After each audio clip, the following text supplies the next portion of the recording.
Voilà. Donc voilà, on commence toujours un jour par essayer de raconter une histoire.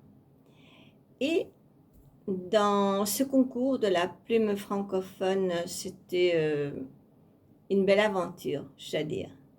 J'ai beaucoup aimé parce que j'ai pu me lâcher, raconter ce que j'avais envie de raconter et aussi pouvoir aller jusqu'au bout de mon histoire sans que quelqu'un me coupe, clac, que je sois sanctionnée ou que je sois censurée ou que on m'empêche de m'exprimer. C'était génial. Je pouvais dire tout ce que j'avais envie de dire.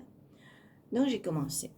Je l'ai fait comme ça et ça s'est super bien passé parce que mon livre a été retenu, il a été sélectionné, il a été retenu et puis c'était quand même un peu de suspense parce que beaucoup de gens avaient participé à ce concours. Bah, c'était ouvert à tout le monde. Je ne sais pas combien en ont été sélectionnés, j'en sais rien.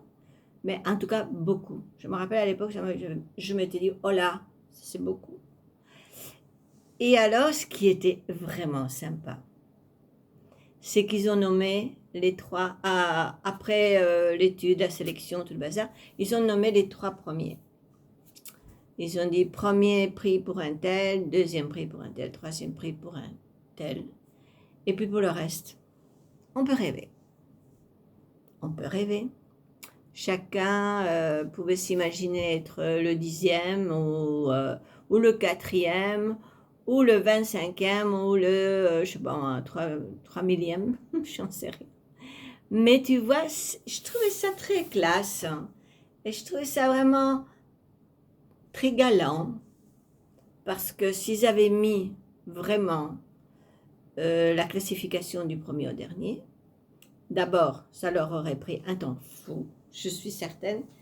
Et ensuite, il y aurait eu des larmes, des grincements de dents et sans doute des gens qui auraient cessé d'écrire. Ciao!